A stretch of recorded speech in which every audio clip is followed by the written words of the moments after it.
Guys, AC here. Welcome to another review.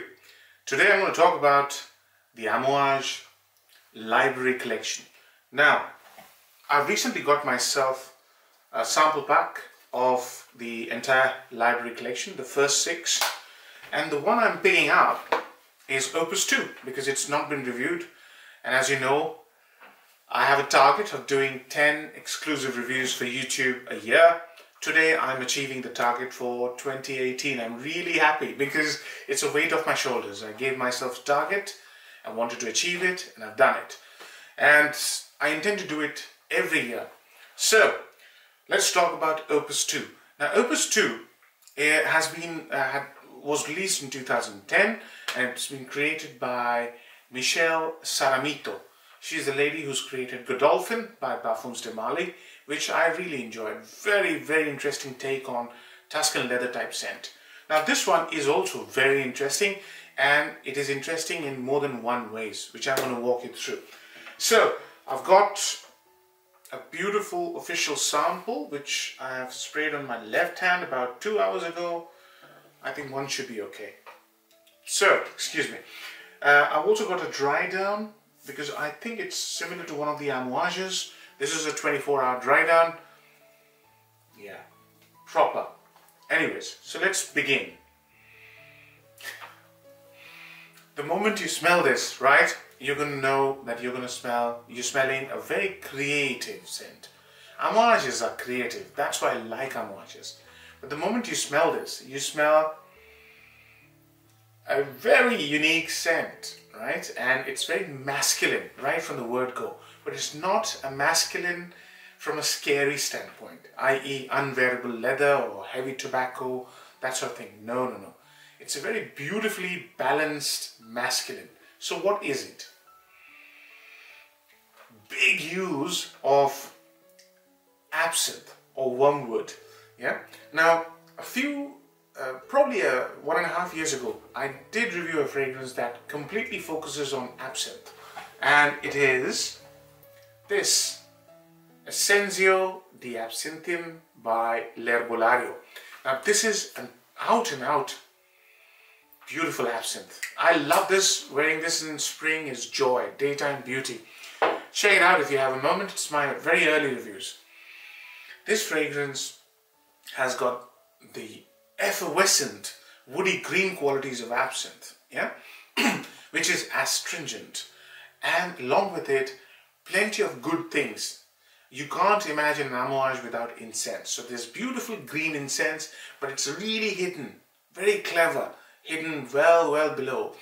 And equally uncharacteristic lavender.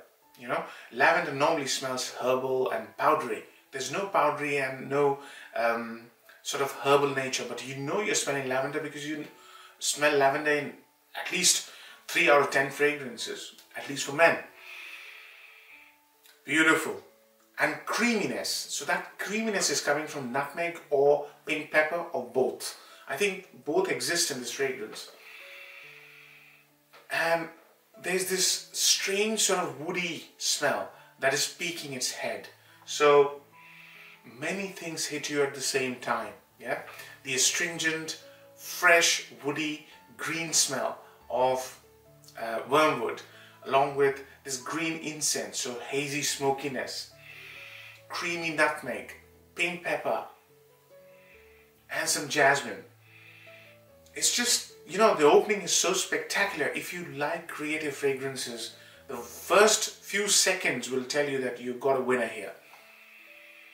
What a joy. It's beautiful and extremely creative. Nothing comes to mind when you first smell it, you know, first few minutes.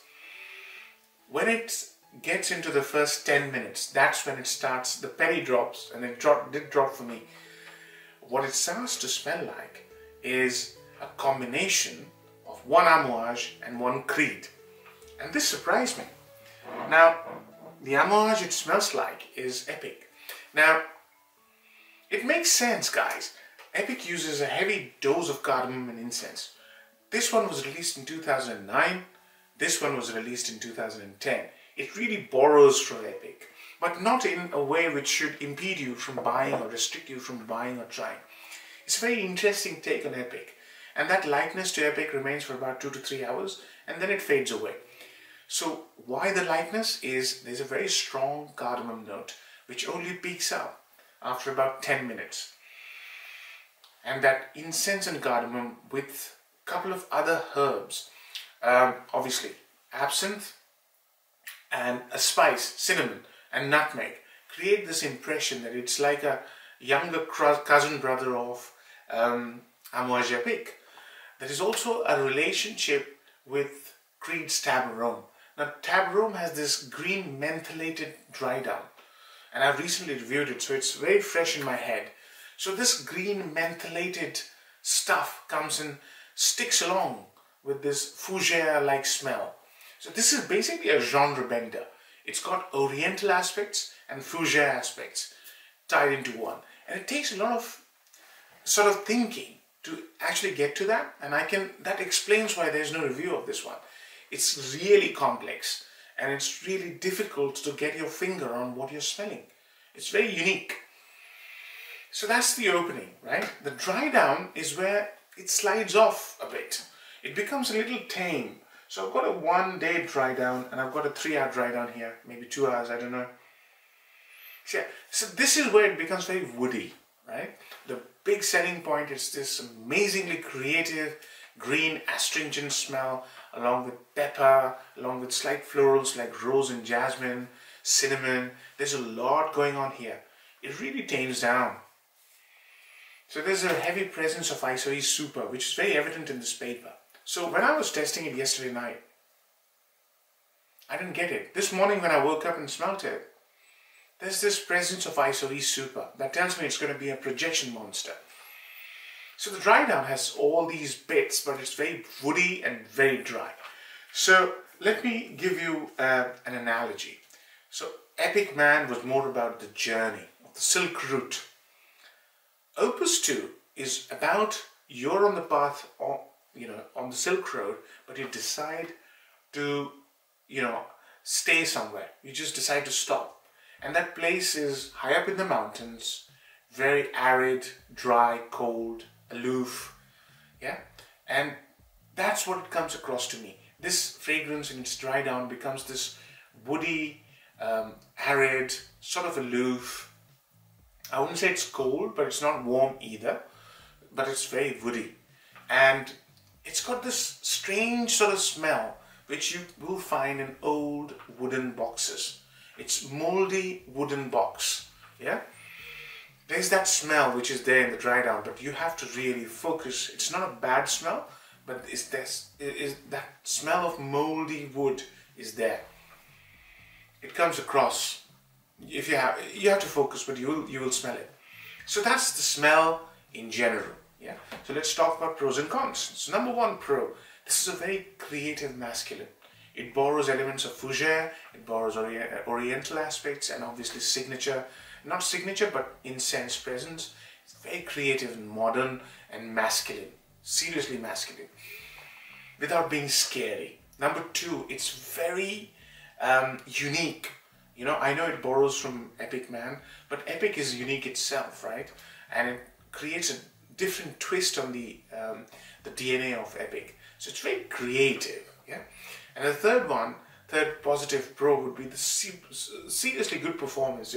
I'm smelling a dry down which is 24 hours old, more even, and it's pretty evident. The composition is pretty evident. There's musk and cedar, there's patchouli, and it creates that astringent, woody, dry smell. It's very evident. So the longevity is superb.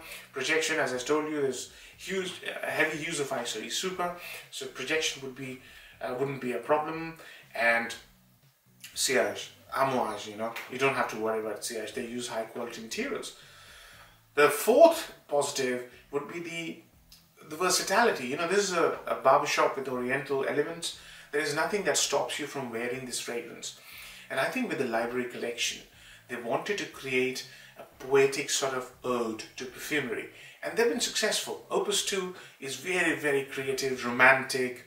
So you can wear this, to any occasion. I wouldn't hesitate from wearing this to a date or an important meeting at office or just a gathering of friends. Winter, autumn, summer maybe, maybe. Spring, definitely not a problem. Because of that wormwood up front, it's beautiful. And that cardamom, it's beautiful. For the first 3 or 4 hours, this scent is amazing. So those are the pros. Now the downsides. The downside is obviously that smell of, moldy wooden box, which is stored indoors, not outdoors. That smell could bother you. Yeah, so test it out. Number 2 downside would be the heavy use of Isoe Super. Now Isoe Super bothers me. That's why I don't like Terre d'Hermès. But here it doesn't bother me. But that smell is generally associated with cheaper fragrances. So when you smell it in an Amouage, it might get the alarm bells ringing. Why would I want to smell cheap cedar-like Isoe Super in an Amouage? That could bother you. And the third one is related to the second point, that is low value for money. When you start smelling Isoe Super in an Amouage, which is worth £200 for 100 ml, that's when you start thinking, should I really go for it? Because it doesn't smell as high quality as it does when it opens up. So that could put a sort of question mark in your head. So that's the 3. Those are 3 downsides. In terms of age groups, this is a mature scent. I would say barbershop scents normally are. So this is a mature Amouage. 30 plus would be my guess. So I've covered all aspects. Marks out of 10, I'd give it a 7 because of the reasons I mentioned, those 3 downsides. I'm going to remove 3 marks, but it's a very creative, fougere and sort of oriental mix. Well worth sampling. So 7 out of 10. Hope you like the review, fellas. Take care. Bye-bye.